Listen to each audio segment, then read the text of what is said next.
नमस्कार।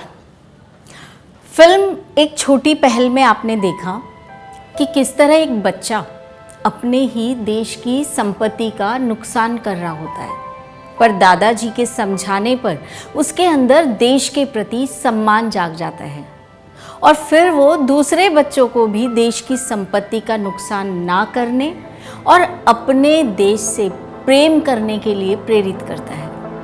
ठीक इसी प्रकार हमारे इतिहास में भी एक से बढ़कर एक देशभक्त हुए हैं जिन्होंने हमें देशभक्ति के सही मायने सिखाए हैं, जैसे चंद्रशेखर आज़ाद, भगत सिंह, मंगल पांडे आदि। आज इन्हीं में से एक देशभक्त मंगल पांडे जी के जीवन से हम आपको रूबरू कराएंगे। आज मैं आपको जो कहानी सुनाने वाली हूँ, ये कहानी उस देशभक्त की है जिसने सबसे पहले देश के क्रांतिकारियों को नारा दिया था, मारो फिरंगी को।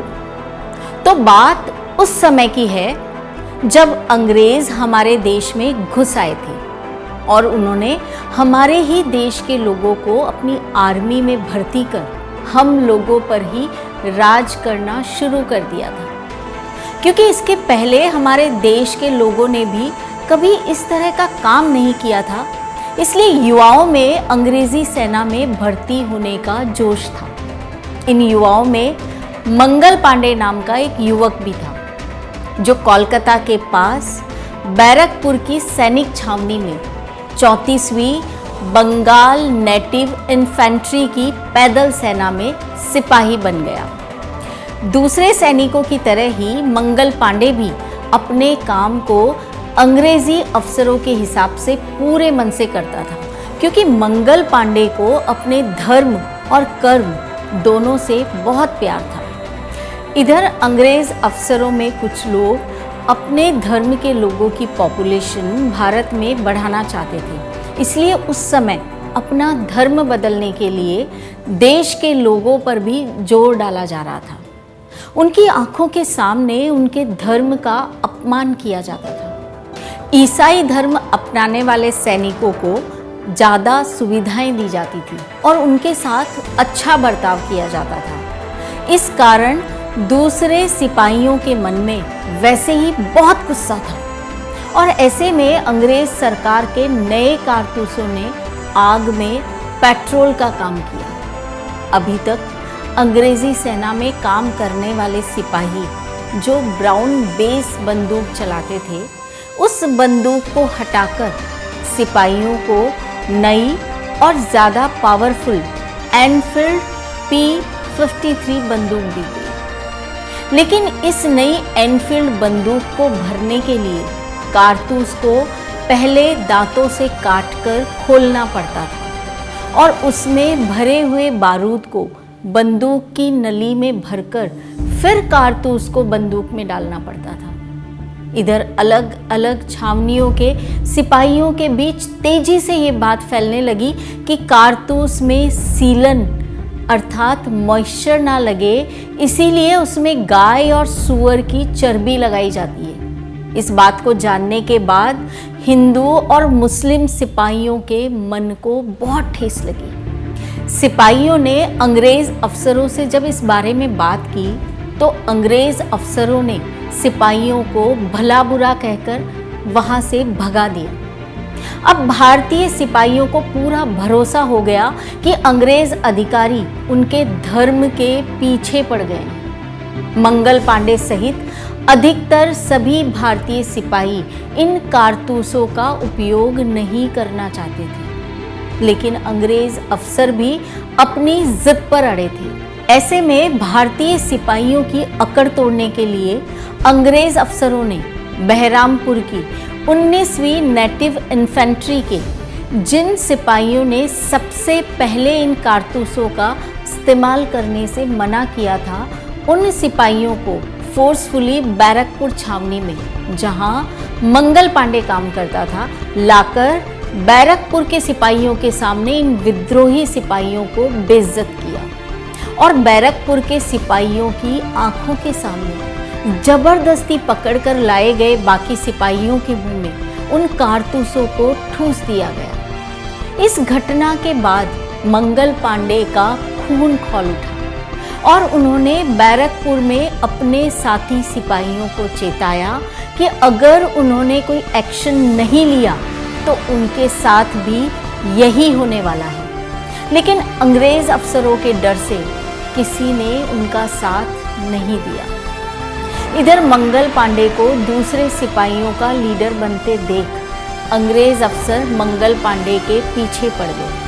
वो मंगल पांडे को सबक सिखाना चाहते थे। इसके बाद ट्रेनिंग के समय अंग्रेज अफसर ने जब मंगल पांडे से इस कारतूस को अपने मुंह से काटने को कहा तो मंगल पांडे ने ऐसा करने से मना कर दिया। इस पर अंग्रेज अफसर ने उनके साथ बहुत बुरा बर्ताव किया और बड़े अफसरों से शिकायत की कि अगर मंगल पांडे जैसे सिपाहियों को सबक नहीं सिखाया गया तो बाकी सिपाही भी कारतूसों को हाथ नहीं लगाएंगे।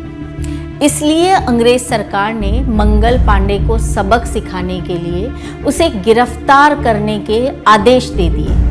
अंग्रेजों का ये जुल्म, ये मनमानी उनसे बर्दाश्त नहीं हुई और मंगल पांडे ने विद्रोह कर दिया। और जब चेताने पर भी अंग्रेज नहीं माने तो मंगल पांडे ने उन पर गोली चला दी। फिर अंग्रेज सेना बुरी तरह उनके पीछे पड़ गई और किसी अंग्रेज अफसर के हाथ उन तक ना पहुंचे, इसलिए मंगल पांडे खुद को गोली मार लेते हैं। लेकिन ब्रिटिश अफसर उन्हें बचा लेते हैं ताकि उन्हें सजा दे सके। और इसके बाद जो होना था वही हुआ। मंगल पांडे को सरेआम फांसी देने का फैसला लिया गया।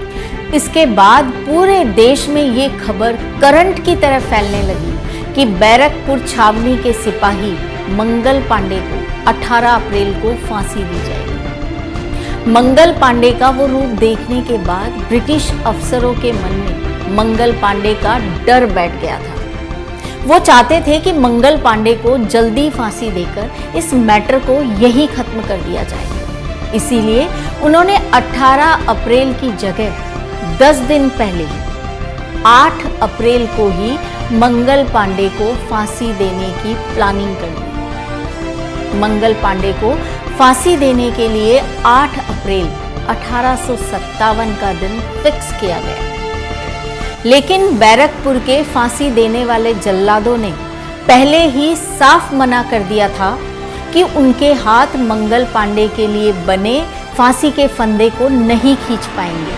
तब कलकत्ता से 4 जल्लादों को फौरन बुलाया गया और 8 अप्रैल 1857 को मंगल पांडे को सबके सामने फांसी दी गई। वहां खड़े हर एक आदमी की आंखों में आंसू थे और दिल में अंग्रेजों के लिए नफरत। यही नफरत और मंगल पांडे का बलिदान 1857 की क्रांति का खास कारण बना। अंग्रेज अफसरों में मंगल पांडे का इतना डर था कि उनके मरने के बाद भी अफसर उनकी लाश के पास जाने से भी घबरा रहे थे। उनके मरने के 1 महीने के बाद उत्तर प्रदेश की एक छावनी में इस घटना के विरोध में बहुत से लोग सामने आए और उन सब ने मंगल पांडे के इस आंदोलन को आगे बढ़ाते हुए कारतूस के उपयोग ना करने का प्रदर्शन किया। मंगल पांडे के कहे शब्द मारो फिरंगी को हर सिपाही, हर आदमी के कानों में गूंज रहे थे। जो अंग्रेज मंगल पांडे को सिपाहियों का लीडर बनते हुए भी नहीं देख पा रहे थे, उनकी आंखों के सामने मंगल पांडे मरकर भी सभी छावनी के सिपाहियों का हीरो बन गया था। 30 साल की उम्र में मंगल पांडे ने अपने जीवन को देश के लिए बलिदान कर दिया। ऐसा कहा जाता है कि शहीद शब्द को पहली बार मंगल पांडे के नाम के आगे ही लगाया गया था। शहीद मंगल पांडे। धन्यवाद।